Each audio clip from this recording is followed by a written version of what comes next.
Mateo nunca había puesto un pie en la sacristía de la parroquia de San Miguel Arcángel en la colonia Doctores de Ciudad de México. Pero ese sábado de octubre, cuando el padre Rodrigo pidió voluntarios para limpiar los rincones más olvidados del templo antes de la fiesta patronal, algo lo impulsó a levantar la mano. Tenía 34 años y acababa de regresar a la ciudad después de 5 años trabajando en Monterrey, buscando quizás reconectar con las raíces que había dejado atrás cuando murió su madre 2 años antes. Entre cajas de libros viejos, ornamentos deteriorados y archivos polvorientos, encontró una caja de madera del tamaño de una caja de zapatos, con cerradura oxidada pero sin candado. Lo que lo hizo detenerse, lo que hizo que su corazón latiera más rápido, fueron las palabras talladas en la tapa con una caligrafía delicada y antigua: Guadalupe Reyes de Montoya, para cuando llegue el momento. Guadalupe Reyes de Montoya era su abuela, muerta hacía 25 años, cuando él apenas tenía 9.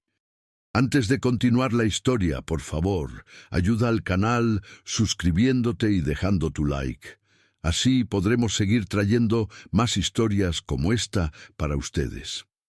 Mateo sintió que sus manos temblaban mientras sostenía la caja.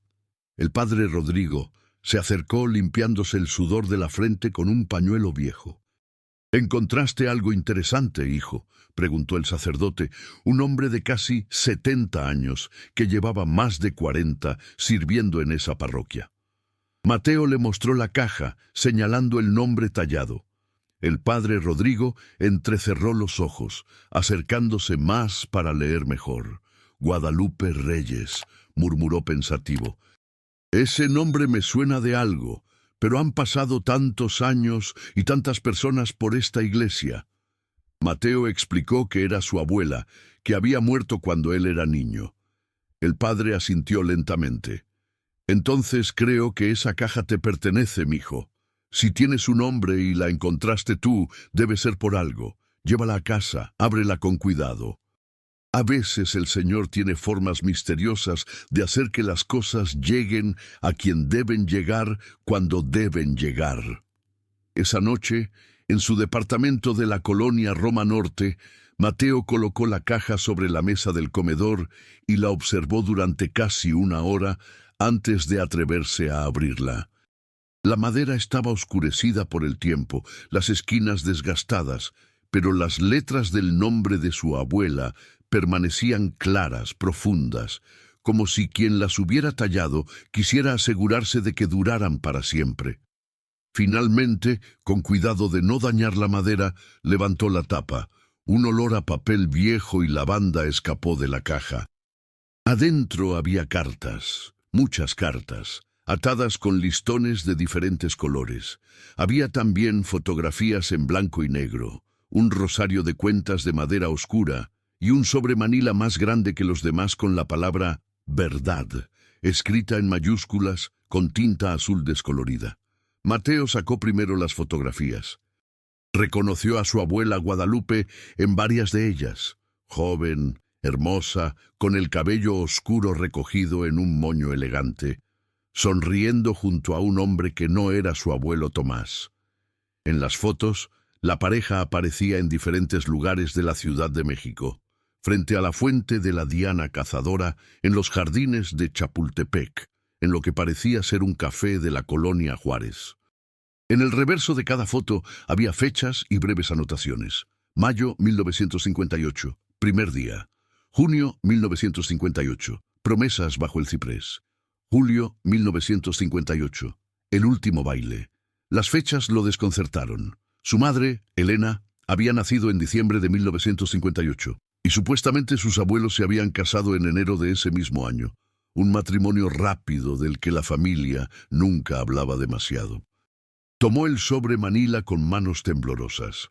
Dentro había un documento notarial fechado en agosto de 1958, un certificado de nacimiento que no era el de su madre, pero que llevaba el nombre de Guadalupe Reyes como madre, y una carta larga escrita con la misma caligrafía delicada que había en la tapa de la caja. La carta comenzaba: a quien encuentre esta caja. Si estás leyendo esto, significa que ha llegado el momento de que la verdad salga a la luz. Mi nombre es Guadalupe Reyes de Montoya, y esta es la historia que nunca pude contar en vida. La historia de un amor que cambió el curso de todo, de una decisión que tomé para proteger a quien más amaba, y de un secreto que he cargado hasta mi último respiro. Si eres de mi familia, si llevas mi sangre, mereces saber de dónde vienes realmente y por qué las cosas fueron como fueron. Mateo leyó la carta completa 3 veces esa noche sin poder creerlo. Según las palabras de su abuela, ella había estado profundamente enamorada de un hombre llamado Ricardo Solís durante el verano de 1958. Ricardo era estudiante de medicina, hijo de una familia humilde de la colonia Buenos Aires, mientras que ella era hija de comerciantes prósperos de la colonia Doctores. Se habían conocido en la parroquia de San Miguel Arcángel, donde ambos participaban en grupos de jóvenes católicos. El amor había florecido rápido e intenso, pero cuando Guadalupe descubrió que estaba embarazada, en julio de ese año, la realidad se impuso con dureza. Su padre, un hombre estricto y tradicionalista, jamás aceptaría que su hija tuviera un hijo fuera del matrimonio, y menos con un muchacho pobre que apenas comenzaba su carrera. La carta explicaba cómo Guadalupe y Ricardo habían planeado casarse en secreto y escapar juntos, pero 2 semanas antes de la fecha planeada, Ricardo había sido diagnosticado con tuberculosis avanzada. En 1958, esa enfermedad era frecuentemente mortal, especialmente para alguien sin recursos para tratamientos costosos. Ricardo, sabiendo que probablemente moriría y queriendo proteger a Guadalupe del escándalo y la pobreza, le rogó que aceptara la propuesta de Tomás Montoya, un comerciante viudo de 40 años que había mostrado interés en casarse con ella. Tomás conocía la situación, sabía del embarazo y estaba dispuesto a darle su apellido a la criatura a cambio de tener una esposa joven que lo acompañara y le diera más hijos. Era un arreglo frío pero práctico, del tipo que se hacía en esa época para salvar el honor de las familias. Guadalupe había aceptado, destrozada, porque no veía otra salida. Se casó con Tomás en enero de 1958 en una ceremonia pequeña, y cuando su hija Elena nació en abril de ese año, en vez de diciembre como siempre había dicho la familia, todo el mundo fingió no notar las fechas. El certificado de nacimiento en la caja mostraba la fecha real, 22 de abril de 1958, no diciembre. La familia había fabricado un certificado falso después y había guardado el verdadero. Ricardo había muerto en octubre de 1958, 4 meses después de que Guadalupe se casara con Tomás, sin haber conocido nunca a su hija. La carta terminaba con una confesión que partió el corazón de Mateo. Elena nunca supo que Tomás no era su padre biológico.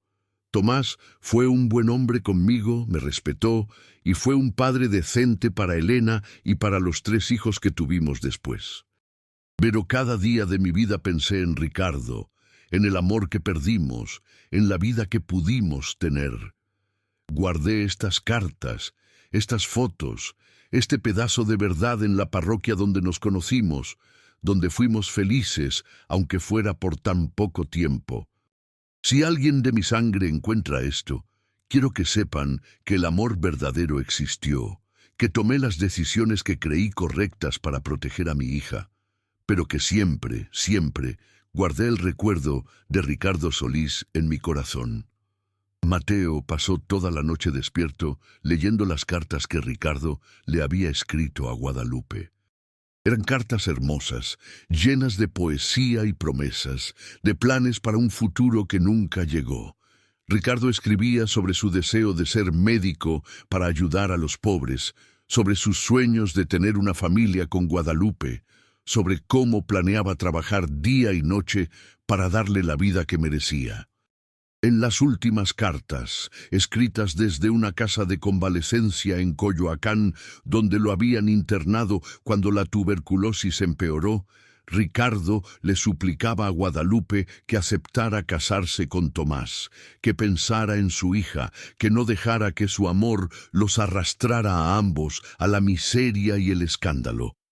«Mi amor por ti es tan grande», escribía en una de las últimas cartas, «que prefiero dejarte ir para que seas feliz, para que nuestra hija tenga una vida digna, a atarte a un hombre moribundo que no puede ofrecerte más que dolor y pobreza. Cásate con Tomás. Dale a nuestra niña un padre que pueda cuidarla. Vive la vida que mereces. Yo me iré de este mundo sabiendo que hice lo correcto, que amé tanto, que fui capaz de renunciar a todo por tu bienestar».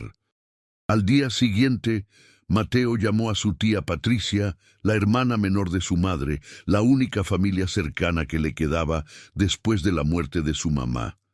Patricia tenía 62 años y vivía en una casa grande en la colonia del Valle con su esposo. Cuando Mateo le contó sobre la caja y su contenido, hubo un silencio largo del otro lado de la línea. «Ven a verme esta tarde», dijo finalmente Patricia con voz tensa. «Hay cosas que necesitas saber, cosas que tu madre me hizo prometer que nunca diría, pero si ya encontraste esa caja, entonces supongo que es tiempo de que todo salga a la luz». En la casa de Patricia, sentados en la sala llena de fotografías familiares, su tía confirmó todo lo que la carta decía. «Tu mamá nunca supo», comenzó Patricia con lágrimas en los ojos.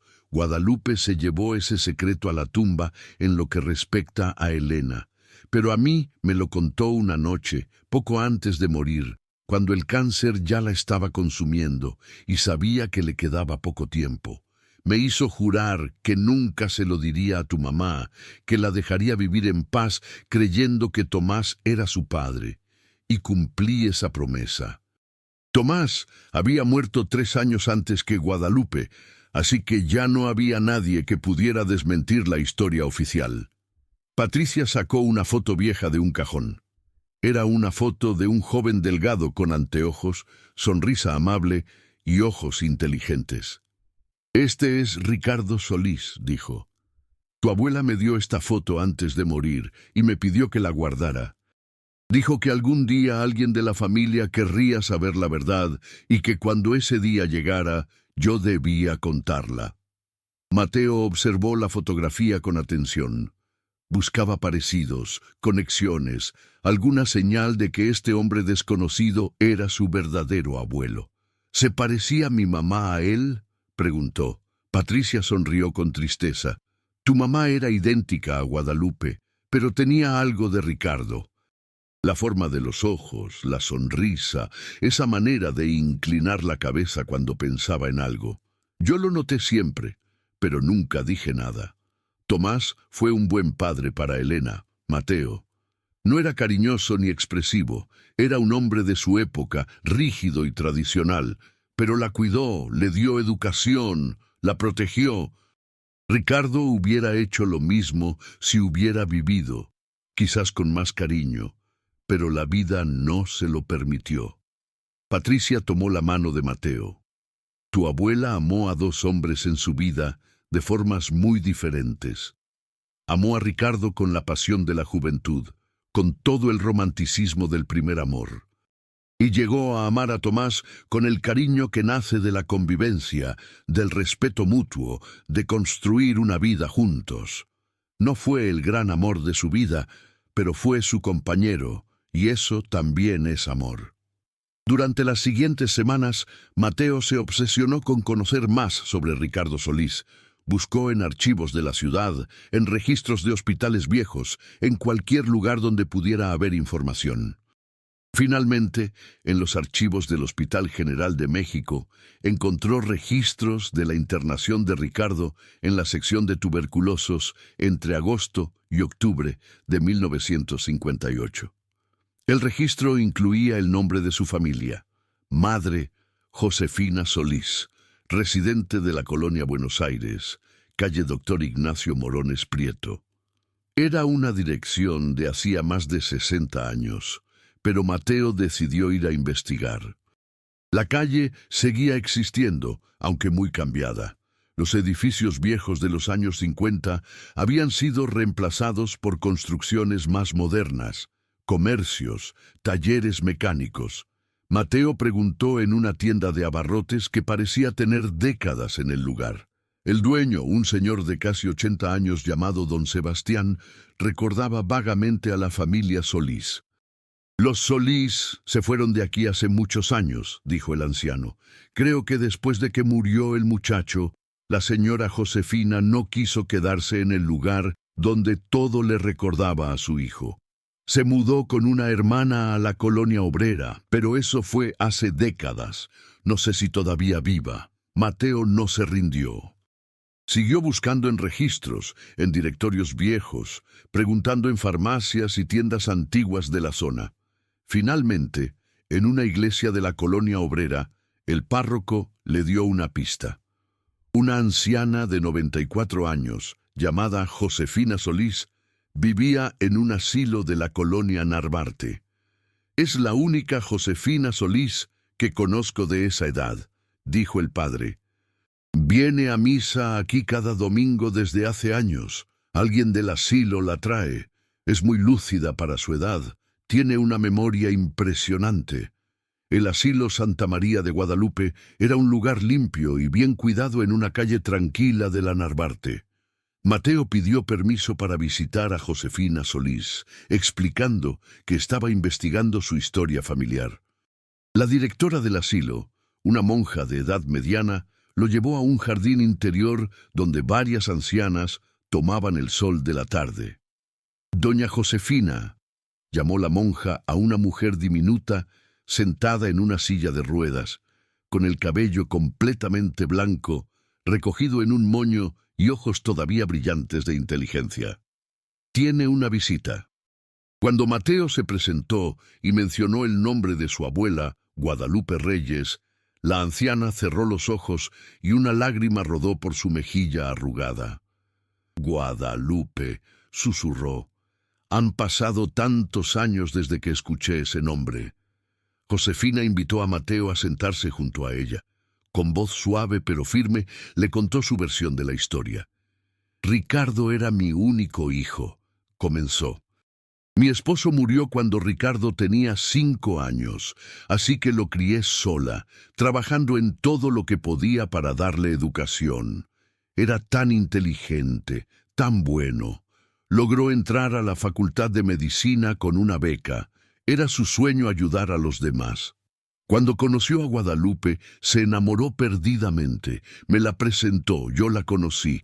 Era una muchacha hermosa, educada, de buena familia. Me preocupaba que su familia no aceptara a Ricardo porque éramos pobres, pero mi hijo estaba tan seguro de que el amor era suficiente. Josefina suspiró profundamente. Cuando Guadalupe quedó embarazada, Ricardo vino a contármelo. Estaba asustado, pero emocionado. Planeaban casarse en secreto y después enfrentar a sus familias, pero entonces se enfermó. La tuberculosis en esa época era una sentencia de muerte para alguien sin dinero para los tratamientos caros. Yo vi cómo mi hijo se consumía día a día, cómo su cuerpo fuerte de muchacho joven se convertía en piel y huesos. Y lo peor fue verlo tomar la decisión de dejar ir a Guadalupe. La anciana sacó un pañuelo de su bolsillo y se secó las lágrimas. Ricardo me pidió que fuera a ver a Guadalupe para convencerla de que aceptara casarse con ese comerciante viudo. Fui a su casa una tarde. Hablé con ella en el jardín, las dos llorando. Le dije que Ricardo la amaba tanto que prefería verla feliz con otro que verla sufrir con él. Ella no quería aceptarlo, quería quedarse al lado de Ricardo hasta el final. Pero yo le rogué que pensara en su bebé, en su futuro. Finalmente aceptó, y eso le rompió el corazón a mi hijo, pero también le dio paz. Murió sabiendo que Guadalupe y su hija estarían bien cuidadas. Josefina miró a Mateo directamente a los ojos. ¿Eres tú su nieto entonces? ¿El nieto de Ricardo? Mateo asintió. Tu abuelo hubiera estado tan orgulloso. Siempre quiso ser padre, siempre quiso dejar algo bueno en este mundo. Y aquí estás tú, su legado viviente. Mateo visitó a Josefina varias veces durante las siguientes semanas. La anciana le contó historias sobre Ricardo que no estaban en las cartas, cómo de niño curaba pájaros heridos, cómo estudiaba hasta tarde en la noche bajo la luz de una vela cuando no tenían dinero para pagar la electricidad completa, cómo compartía su comida con compañeros más pobres que él en la universidad. Era un alma hermosa, decía Josefina. El mundo perdió un gran médico cuando murió, pero más importante, perdió un gran ser humano. Le mostró a Mateo las pocas pertenencias que conservaba de Ricardo: su estetoscopio de estudiante, un libro de anatomía con notas en los márgenes escritas con la letra de Ricardo, un reloj de bolsillo que había sido del padre de Ricardo y que éste había querido que Josefina guardara para dárselo a su primer hijo. En una de esas visitas, Josefina le entregó algo a Mateo que lo dejó sin palabras, una carta que Ricardo había escrito en sus últimos días, dirigida a mi hija. Ricardo me pidió que guardara esta carta y que algún día, si era posible, se la diera a su hija, explicó Josefina. Pero nunca supe cómo contactar a Guadalupe después de que se casó. Perdí su rastro y luego pasaron los años. Cuando me mudé al asilo hace 20 años, traje conmigo esta caja con las cosas de Ricardo, esperando que algún día alguien viniera a buscarlas. Y aquí estás tú. Quizás tu madre nunca podrá leer esta carta, pero tú puedes leerla y conocer a tu abuelo a través de sus palabras. La carta era desgarradora. Ricardo escribía a una hija que nunca conocería, pidiéndole perdón por no estar ahí para verla crecer, diciéndole cuánto la amaba aunque nunca la hubiera tenido en sus brazos, explicándole por qué había tomado la decisión de dejarle ir con otro hombre. Mi pequeña niña, escribía Ricardo con letra temblorosa, claramente escrito en sus últimos días. Nunca sabré tu nombre, nunca veré tu rostro. Nunca te escucharé reír, ni te veré dar tus primeros pasos, pero quiero que sepas que antes de que nacieras ya eras el amor más grande de mi vida junto con tu madre. Cada decisión que tomé fue pensando en tu bienestar, en darte las oportunidades que yo nunca tuve. No guardes rencor a tu madre por las decisiones que tuvo que tomar. Ella te amó lo suficiente para renunciar a su felicidad por la tuya. El hombre que te criará como su hija tiene mi eterno agradecimiento por darte lo que yo no puedo: un hogar, estabilidad, un futuro. Pero quiero que sepas que tu verdadero padre te amó con cada latido de su corazón durante el poco tiempo que tuvo en esta tierra, y que se va de este mundo con tu nombre en los labios, aunque no sepa cuál es ese nombre. Sé fuerte, sé bondadosa, ayuda a los demás, y vive la vida plena y feliz que yo no pude vivir. Eso es lo único que te pido. Con todo mi amor eterno, tu padre, Ricardo. Mateo lloró al leer esa carta. Lloró por el abuelo que nunca conoció, por la abuela que cargó ese secreto toda su vida, por la madre que murió sin saber la verdad sobre su origen. Pero también lloró de gratitud porque todas esas personas, con sus decisiones difíciles y sus sacrificios silenciosos, habían hecho posible que él existiera. Esa noche, en su departamento, Mateo organizó todas las cartas, las fotos, los documentos. Decidió hacer algo que sentía que necesitaba hacerse: armar un álbum completo con la historia verdadera de su familia. No para exhibirlo ni para confrontar a nadie con secretos incómodos, sino para honrar la memoria de todos los involucrados, especialmente de Ricardo, el abuelo que sacrificó su propia felicidad por el bienestar de su hija no nacida. Durante los siguientes meses, Mateo se dedicó a reconstruir la historia completa. Entrevistó a personas que habían conocido a sus abuelos en esa época. Buscó más fotos en archivos familiares que su tía Patricia había guardado. Investigó el contexto histórico de la Ciudad de México en 1958 para entender mejor el mundo en el que estas decisiones se habían tomado. Descubrió que ese año México vivía una época de transformación entre la tradición conservadora y la modernidad emergente, donde las apariencias sociales todavía importaban enormemente y donde una mujer soltera embarazada enfrentaba un estigma casi insuperable. Entendió mejor por qué Guadalupe había sentido que no tenía otra opción, por qué Ricardo había insistido en que aceptara la propuesta de Tomás. También investigó más sobre la vida de Tomás Montoya, el hombre que había criado a su madre como su hija sin revelar nunca que no era su padre biológico. A través de conversaciones con antiguos vecinos y conocidos, Mateo descubrió que Tomás había sido viudo joven, que había perdido a su primera esposa en el parto junto con el bebé y que llevaba casi 10 años solo cuando conoció a Guadalupe. Para Tomás, la oportunidad de tener una familia nuevamente había sido un regalo inesperado y había aceptado las circunstancias porque entendía el dolor de la pérdida y valoraba la oportunidad de ser padre, sin importar que la niña no llevara su sangre. Don Tomás nunca fue cariñoso. Le contó una anciana que había sido vecina de la familia, pero era responsable y correcto. Mantuvo a su familia, les dio educación a sus hijos, nunca levantó la voz ni la mano. En esa época, eso ya era mucho. No todos los hombres eran buenos proveedores ni buenos padres. Una tarde de primavera, casi 6 meses después de haber encontrado la caja, Mateo visitó el cementerio de Dolores en Chapultepec, donde estaban enterrados sus abuelos Guadalupe y Tomás en una tumba familiar junto a su madre Elena. Llevaba consigo el álbum que había creado, las cartas de Ricardo y la foto del joven médico que nunca llegó a ejercer su profesión. Se sentó frente a la tumba durante horas, hablándoles en silencio a los tres. Le agradeció a Guadalupe por su fortaleza, por haber tomado las decisiones difíciles que había que tomar para proteger a su hija. Le agradeció a Tomás por haber sido el padre que su madre necesitaba, por haber dado su apellido y su hogar sin pedir nada a cambio excepto ser tratado con respeto.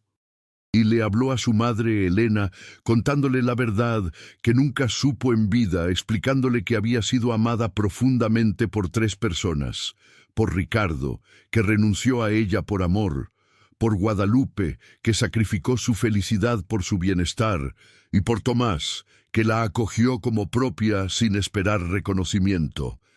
Después del cementerio, Mateo fue al Hospital General de México, donde Ricardo había estudiado medicina y donde había muerto en la sección de tuberculosos.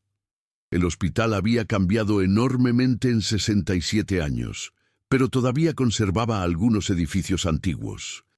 Mateo caminó por los pasillos, preguntándose por cuáles de esos corredores había caminado Ricardo con sus sueños de ayudar a los pobres, imaginando cómo habría sido su vida si la tuberculosis no lo hubiera alcanzado, si hubiera podido ejercer la medicina, conocer a su hija, ser abuelo. Sintió una conexión profunda con ese hombre que compartía su sangre, pero que había muerto 26 años antes de que él naciera. Esa noche, Mateo volvió a visitar a Josefina en el asilo. Le llevó una copia del álbum que había creado y pasaron horas mirándolo juntos. La anciana lloraba y reía al mismo tiempo viendo las fotos de su hijo joven, leyendo fragmentos de sus cartas, recordando anécdotas que Mateo había recopilado. Sabía que algún día alguien vendría, dijo Josefina con voz temblorosa de emoción. Sabía que la historia de Ricardo no podía terminar en esa cama de hospital con solo 24 años. Y tenía razón. Su historia continúa en ti, en tu existencia misma. Eres su legado, Mateo. Eres la prueba de que su amor valió la pena, de que sus sacrificios no fueron en vano. Antes de irse, Josefina le entregó a Mateo el reloj de bolsillo que había pertenecido al padre de Ricardo. «Es tuyo ahora», dijo, «pertenece a la familia Solís, y tú eres un Solís tanto como eres un Montoya. Llévalo contigo, y cada vez que lo mires, recuerda de dónde vienes, recuerda el amor que te dio la vida». Mateo comenzó a visitar regularmente el sitio donde había estado la casa de convalecencia en Coyoacán, donde Ricardo pasó sus últimos meses. El edificio ya no existía. Había sido reemplazado por un complejo de departamentos modernos, pero el jardín original se conservaba como área común. Mateo se sentaba bajo un árbol viejo que probablemente había estado ahí en 1958.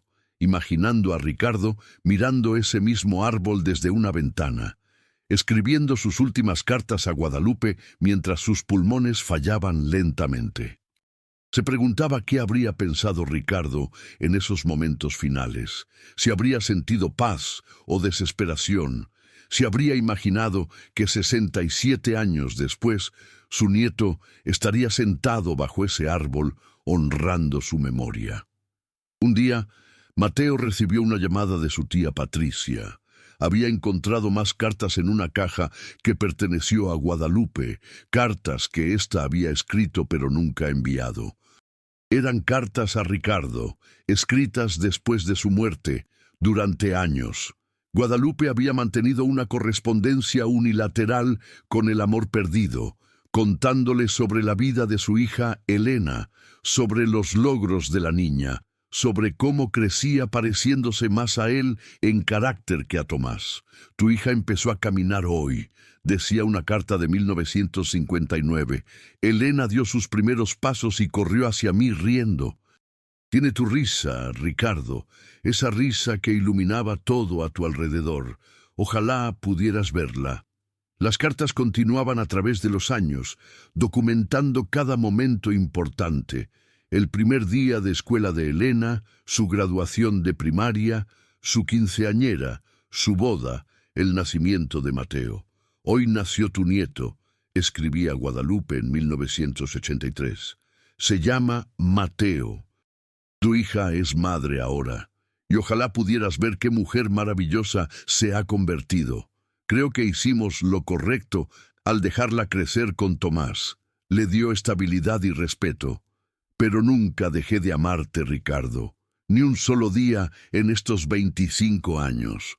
Leer esas cartas fue devastador y hermoso al mismo tiempo. Mateo entendió que Guadalupe había vivido una vida doble. Por fuera era la esposa respetable de Tomás Montoya, madre de 4 hijos, activa en la parroquia, cumpliendo con todas las expectativas sociales de su época. Por dentro, guardaba un amor eterno por el joven médico que había renunciado a ella por amor. No había sido desleal a Tomás. Había sido una buena esposa y había llegado a quererlo a su manera. Pero una parte de su corazón siempre había pertenecido a Ricardo, y esas cartas no enviadas eran su forma de mantener viva esa conexión. Mateo decidió hacer una última cosa para cerrar el círculo. Usando sus ahorros, mandó hacer una placa conmemorativa de bronce con el nombre de Ricardo Solís y la inscripción «Ricardo Solís, 1934-1958». Estudiante de medicina, soñador, padre amoroso. Su sacrificio por amor hizo posible generaciones futuras, no olvidado. Después de obtener los permisos necesarios, instaló la placa en un banco del jardín de la parroquia de San Miguel Arcángel, el lugar donde Ricardo y Guadalupe se habían conocido y enamorado. Era una forma de devolverle a Ricardo algo de la visibilidad que la historia le había negado, de asegurar que alguien más allá de su familia supiera que había existido, que había amado, que había importado. El día de la inauguración de la placa, Mateo organizó una pequeña ceremonia. Invitó a su tía Patricia, a Josefina Solís, en su silla de ruedas traída especialmente desde el asilo, al padre Rodrigo y a algunos de los ancianos que habían conocido a Ricardo o a Guadalupe en su juventud.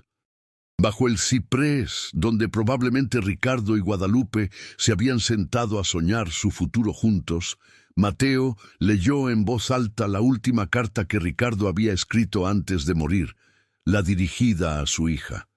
Varios de los presentes lloraron abiertamente. Después, Josefina habló brevemente con voz quebrada por la emoción, pero firme en su mensaje. Mi hijo vivió solo 24 años, pero vivió con integridad y amor.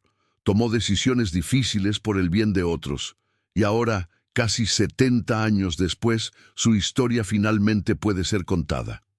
Gracias, Mateo, por darle a Ricardo el reconocimiento que merece, por honrar su memoria, por asegurar que no sea olvidado. Esa noche, Mateo volvió a su departamento con una sensación de paz que no había sentido en mucho tiempo. Había pasado meses sumergido en el pasado, desentrañando secretos familiares, conociendo a personas que nunca supo que existían, conectando piezas de una historia que había permanecido oculta por más de 6 décadas. Ahora sentía que finalmente entendía de dónde venía, no solo en términos de apellidos y fechas de nacimiento, sino en términos de valores, de sacrificios, de amores que trascienden la muerte. Era nieto tanto de Ricardo Solís, el joven médico que renunció a todo por amor, como de Tomás Montoya, el hombre que acogió a una mujer embarazada y le dio su apellido a una niña que no era suya por sangre, pero sí por elección. Era nieto de Guadalupe Reyes, la mujer que cargó un secreto toda su vida para proteger a su hija del dolor y la confusión. Colocó el reloj de bolsillo de Ricardo en un lugar especial en su librero, junto al álbum que había creado con la historia completa. Cada vez que lo miraba, pensaba en las vueltas que da la vida, en cómo una simple caja encontrada durante una limpieza de iglesia había abierto un mundo entero de historia familiar que nunca hubiera conocido de otra manera. Se preguntaba si Guadalupe había planeado todo de esa manera, si había dejado la caja específicamente en la parroquia, sabiendo que algún día alguien de su familia la encontraría. La frase tallada en la tapa, para cuando llegue el momento, sugería que sí, que Guadalupe había creído que llegaría el día en que la verdad pudiera ser revelada sin causar daño, cuando todos los protagonistas directos ya no estuvieran y el secreto pudiera transformarse en historia. Con el tiempo, Mateo comenzó a pensar qué hacer con toda esa información. Su primera inclinación fue compartirla ampliamente con toda la familia extendida, primos lejanos que quizás ni conocían la historia completa de sus raíces. Pero después reflexionó más profundamente sobre las intenciones de Guadalupe, sobre por qué había guardado el secreto de su hija durante toda su vida. Elena, su madre, había vivido feliz creyendo que Tomás era su padre. Había amado a Tomás a su manera, había sido una buena hija y había muerto en paz. Revelar la verdad ahora a toda la familia podría crear confusión, dolor innecesario, juicios sobre decisiones tomadas en circunstancias que nadie más podía entender completamente. Finalmente, Mateo decidió guardar la historia como un tesoro privado, compartiéndola solo con las personas directamente involucradas. Su tía Patricia, que ya la conocía, Josefina Solís, la abuela que nunca supo que tenía, y quizás algún día, si tenía hijos propios, con ellos. El álbum que había creado sería su forma de preservar la memoria para futuras generaciones, pero sin convertirla en escándalo o chisme familiar. Ricardo, Guadalupe y Tomás merecían que su historia fuera tratada con dignidad y respeto, no con sensacionalismo. Continuó visitando a Josefina regularmente en el asilo. La anciana se había convertido en una conexión vital con un pasado que él nunca había vivido, pero que ahora sentía como propio. Le pedía que le contara una y otra vez historias sobre Ricardo de niño, sobre cómo era su personalidad, sus gustos, sus sueños. Josefina, quien había pasado años sin nadie con quien compartir esos recuerdos, floreció con las visitas. Pensé que moriría sin que nadie recordara a mi hijo, le confesó una tarde. Pensé que su vida se había desperdiciado, que todo lo que fue y todo lo que pudo ser se había perdido para siempre. Pero tú has hecho que su vida tenga significado nuevamente. Has rescatado su memoria del olvido. No sabes qué paz me da eso en mis últimos años. Una mañana de verano, casi un año después de haber encontrado la caja, Mateo recibió una llamada del asilo. Josefina había fallecido durante la noche, pacíficamente, en su sueño. Tenía 95 años. La directora del asilo le explicó que Josefina había dejado instrucciones específicas de que Mateo fuera contactado y que le entregaran una caja pequeña que había guardado para él. Mateo fue inmediatamente al asilo, con el corazón pesado pero también con gratitud por haber conocido a su abuela paterna, aunque fuera por tan poco tiempo. La caja contenía el libro de anatomía de Ricardo con sus notas manuscritas, el estetoscopio de estudiante, algunas fotos más de Ricardo niño y joven y una carta escrita por Josefina con letra temblorosa pero legible. «Querido Mateo», decía la carta, «si estás leyendo esto significa que he partido a reunirme con mi hijo.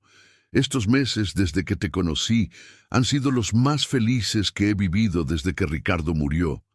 Me devolviste a mi hijo de cierta manera. Me hiciste sentir que su vida tuvo propósito y significado. Te dejo estas pocas pertenencias de Ricardo para que las cuides y algún día las pases a tus propios hijos si los tienes. Son todo lo que queda físicamente de él, pero su verdadero legado eres tú, tu bondad, tu perseverancia en conocer la verdad, tu respeto por todos los involucrados en esta historia. Ricardo sería muy parecido a ti si hubiera vivido, estoy segura de eso. Gracias por darme estos últimos meses de paz y alegría. Muero feliz sabiendo que mi hijo no será olvidado. Con todo mi cariño, Josefina». El funeral de Josefina fue pequeño. Asistieron solo algunas personas del asilo y del barrio, el padre que la llevaba a misa los domingos, y Mateo con su tía Patricia. Mateo pagó por el servicio completo y se aseguró de que Josefina fuera enterrada en una tumba digna en el cementerio de Dolores, no muy lejos de donde descansaban Guadalupe y Tomás.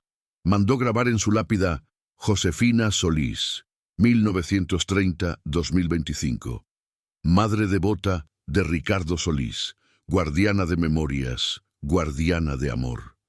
Era su forma de asegurar que tanto madre como hijo fueran recordados juntos, que su historia no se perdiera en el olvido. Después del funeral, Mateo pasó varios días en una profunda reflexión sobre todo lo que había aprendido en ese año extraordinario. Había descubierto que su identidad familiar era mucho más compleja de lo que siempre había creído. Era descendiente de dos hombres muy diferentes. Ricardo, el soñador idealista que había sacrificado su felicidad por amor, y Tomás, el hombre práctico que había ofrecido estabilidad y respeto cuando más se necesitaba. Ambos habían sido abuelos suyos de diferentes maneras, uno por sangre y otro por elección y compromiso, y ambos merecían ser honrados. También había aprendido sobre el costo del amor en diferentes épocas. En 1958, las opciones de una mujer embarazada sin estar casada eran terriblemente limitadas. Guadalupe había tomado la decisión que podía tomar dentro de las restricciones de su tiempo y su contexto social. No había sido cobarde ni había traicionado a Ricardo. Había sido práctica y había pensado en el bienestar de su hija por encima de todo. Ricardo, por su parte, había mostrado una madurez y un altruismo extraordinarios para un joven de 24 años. En vez de aferrarse egoístamente a Guadalupe y arrastrarse ambos a la tragedia, había tenido la fortaleza de dejarla ir. Mateo comenzó a escribir todo esto en un diario, No solo los hechos, sino también sus reflexiones sobre lo que significaba, sobre las lecciones que extraía. Escribió sobre cómo el verdadero amor a veces significa renunciar, sobre cómo el heroísmo a menudo es silencioso y no reconocido, sobre cómo las decisiones difíciles tomadas por amor y protección pueden parecer frías desde fuera, pero son profundamente generosas desde dentro. Escribió sobre el valor de conocer el pasado incluso cuando es doloroso, porque entender de dónde venimos nos ayuda a entender quiénes somos. Un día, mientras organizaba los papeles y documentos que había acumulado durante su investigación, Mateo encontró algo que había pasado por alto inicialmente. En el sobre manila marcado «Verdad» había un bolsillo interior que no había notado, y dentro había una última carta de Guadalupe, esta dirigida específicamente al que encuentre esta caja.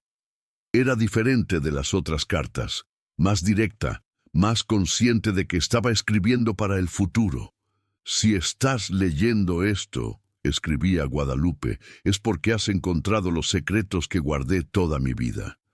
Quizás te sientas traicionado o confundido.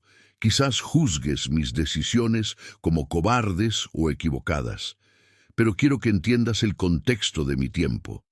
En 1958, una mujer tenía muy pocas opciones. No había píldoras anticonceptivas disponibles para solteras, no había apoyo social para madres solteras, no había leyes que protegieran a los niños nacidos fuera del matrimonio. Una mujer embarazada sin marido era marcada para siempre, y su hijo también. No tomé estas decisiones a la ligera. Pasé noches enteras llorando, rezando, buscando alguna otra salida. Pero al final decidí que lo más importante era darle a mi hija una vida digna, una identidad respetable, oportunidades que no tendría si yo insistía en esperarme a que Ricardo se recuperara o en criar a mi hija sola como madre soltera.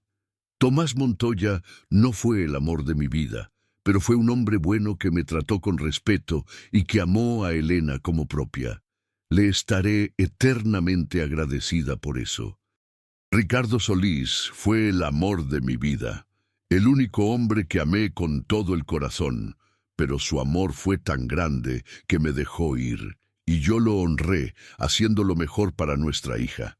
He guardado esta caja para que algún día la verdad pueda ser conocida, para que Ricardo no sea olvidado, para que alguien sepa que existió un amor tan profundo que fue capaz de sacrificarlo todo. No guardes rencor hacia ninguno de nosotros. Hicimos lo que pudimos con lo que teníamos, y si lees esto, si existes tú, sea quien seas, significa que valió la pena. Tu existencia justifica todas las decisiones difíciles, todos los sacrificios, todo el dolor. Vive bien, vive plenamente, honra el pasado, pero no dejes que te aprisione. Esa es mi última voluntad, que la verdad te libere, no que te ate. Con amor desde el pasado, Guadalupe Reyes de Montoya. Esas palabras fueron como un bálsamo para Mateo. Había pasado meses desentrañando esta historia, a veces sintiéndose abrumado por la complejidad moral de todo, cuestionando si Guadalupe había hecho lo correcto, si Ricardo había sido demasiado noble para su propio bien, si Tomás había sido justo al aceptar criar a una hija que no era suya, sabiendo toda la verdad. Pero al final, la respuesta era simple. Todos habían hecho lo mejor que podían en circunstancias imposibles. Nadie había sido villano. Todos habían actuado desde el amor, desde el deseo de proteger a los más vulnerables, desde la voluntad de hacer sacrificios por el bien de otros. Mateo decidió honrar esa última voluntad de Guadalupe. No dejaría que el peso del pasado lo aplastara. En cambio, tomaría las lecciones aprendidas y las aplicaría a su propia vida. De Ricardo aprendió la importancia de poner el bienestar de otros por encima del propio cuando es necesario, pero también a soñar grande y tener compasión. De Tomás aprendió el valor de la estabilidad. la responsabilidad y cumplir con los compromisos, aunque sean difíciles. De Guadalupe aprendió la fortaleza de tomar decisiones difíciles, de cargar con secretos cuando es necesario para proteger a otros, pero también de dejar registro de la verdad para el futuro. De Josefina aprendió la persistencia del amor maternal, la esperanza que se mantiene aun cuando todo parece perdido. Comenzó a participar más activamente en la parroquia de San Miguel Arcángel, el lugar donde todo había comenzado. Se ofreció como voluntario en programas para jóvenes, sabiendo que Ricardo habría querido ayudar a la próxima generación. Empezó a estudiar por las noches, tomando cursos en línea sobre trabajo social, sintiendo que quizás había heredado de Ricardo ese deseo de servir a los demás, aunque no fuera como médico. Visitaba regularmente las tumbas tanto de sus abuelos maternos como de Josefina, llevando flores, contándoles sobre su vida, sintiéndose conectado a través de las generaciones. Un día, la parroquia organizó un evento de historia local donde invitaron a los feligreses a compartir historias sobre la colonia y la iglesia en décadas pasadas. Mateo decidió participar, pero de una manera cuidadosa. Contó la historia de Ricardo y Guadalupe sin mencionar nombres reales ni identificar a su propia familia. La presentó como una historia sobre el amor y el sacrificio en el México de los años 50, sobre cómo la gente tomaba decisiones difíciles en tiempos donde las opciones eran limitadas, sobre cómo el verdadero amor a veces significa dejar ir. La respuesta fue abrumadora. Varias personas mayores se acercaron después para compartir sus propias historias similares.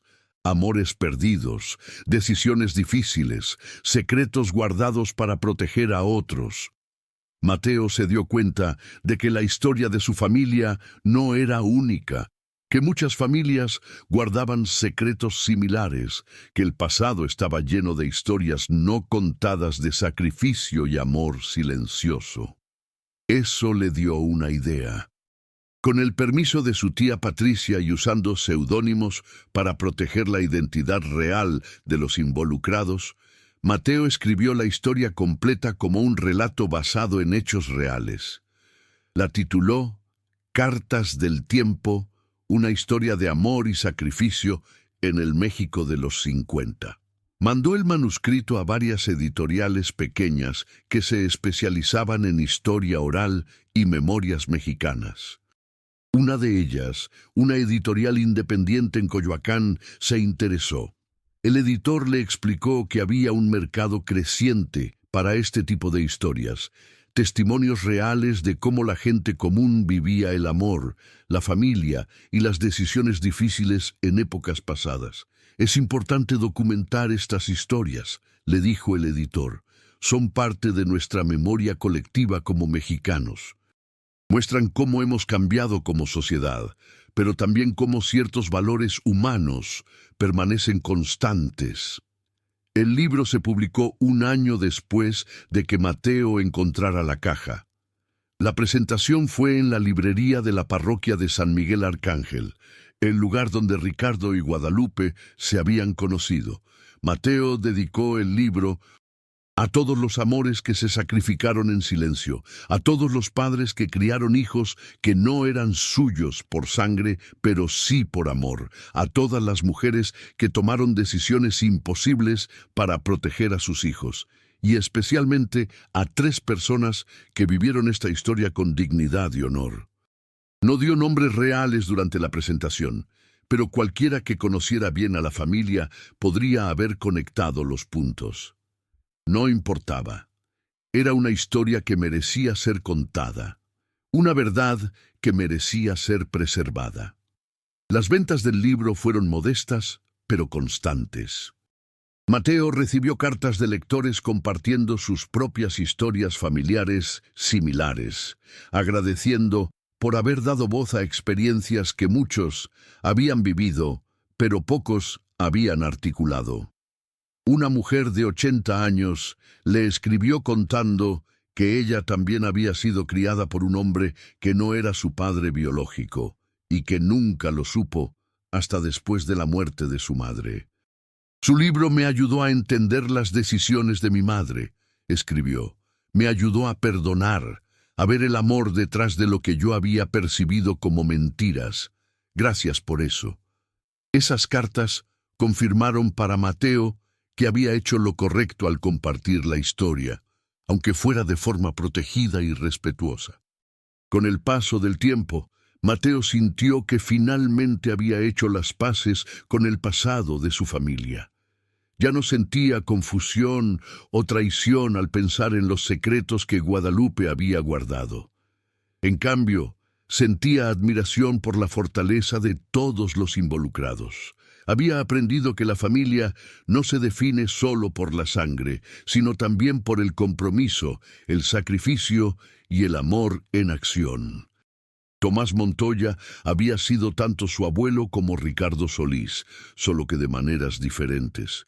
Uno le dio sus genes, su sonrisa, quizás su inclinación al servicio a otros. El otro le dio estabilidad, un apellido, una posición respetable en el mundo que le permitió a su madre crecer sin estigma. El segundo aniversario del descubrimiento de la caja cayó en un octubre similar a aquel día cuando todo comenzó. Mateo volvió a la parroquia de San Miguel Arcángel para la limpieza anual, participando nuevamente como voluntario. Esta vez, cuando entró a la sacristía, no encontró más cajas misteriosas, pero tampoco las necesitaba. Ya había encontrado lo que el destino, o la providencia, o simplemente el azar, había querido que encontrara. En el jardín de la parroquia, se sentó en el banco con la placa de Ricardo y pensó en todo lo que había aprendido, en todas las vidas que se habían entrelazado para hacer posible su propia existencia. Pensó en Ricardo, muriendo a los 24 años en una cama de hospital, renunciando a todo por amor. Pensó en Guadalupe, viviendo 67 años con un secreto que guardó celosamente para proteger a su hija. Pensó en Tomás, aceptando criar a una niña que no era suya y dándole su apellido sin esperar reconocimiento. Pensó en Josefina, guardando por décadas las pertenencias de su hijo esperando que algún día alguien viniera por ellas. Pensó en su madre Elena, viviendo y muriendo sin saber la verdad completa de su origen, pero amada profundamente por todos. Y pensó en sí mismo, el resultado final de todas esas decisiones, sacrificios y amores entrelazados. La vida, reflexionó Mateo, era mucho más compleja de lo que aparentaba en la superficie. Cada familia guardaba historias no contadas, secretos que protegían tanto como herían, decisiones difíciles tomadas en momentos imposibles. Lo importante no era juzgar esas decisiones con la moral y las opciones del presente, sino tratar de entender el contexto en que se tomaron, las limitaciones que existían, el amor que las motivaba. Su familia no había sido perfecta, pero había sido humana, profundamente humana en sus luchas y sus triunfos. Mateo sacó el reloj de bolsillo de Ricardo de su bolsillo y lo abrió. Adentro, Josefina había colocado una foto diminuta de Ricardo joven, sonriendo a la cámara, con esos ojos llenos de esperanza y sueños. Al lado, en el otro compartimento del reloj, Mateo había colocado una foto similar de su madre Elena a la misma edad. Padre e hija que nunca se conocieron, juntos por fin en ese pequeño reloj de plata desgastado por el tiempo. Era su forma de reunir lo que la vida había separado, de crear un pequeño monumento personal al amor que había hecho posible su existencia. El sol comenzaba a ponerse sobre la Ciudad de México, tiñendo el cielo de naranjas y rosas. Mateo cerró el reloj cuidadosamente y lo guardó cerca de su corazón. Mañana sería otro día, con sus propios desafíos y alegrías, sus propias decisiones que tomar.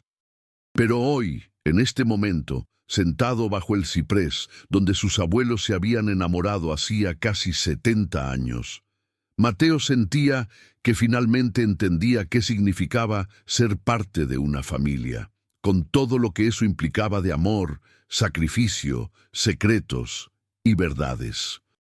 Y estaba en paz con todo ello, listo para llevar esas lecciones hacia el futuro, honrando el pasado sin ser prisionero de él, exactamente como Guadalupe había deseado en su última carta. La verdad no lo había destruido ni le había quitado su identidad. Al contrario, lo había completado, le había dado una comprensión más profunda de sí mismo y de las generaciones que lo precedieron. Y eso, pensó mientras caminaba de regreso a su auto bajo el cielo del atardecer, era el verdadero regalo que su abuela Guadalupe había dejado en esa caja de madera en la sacristía. No solo la verdad del pasado, sino la libertad de aceptarla, honrarla y seguir adelante con paz y comprensión.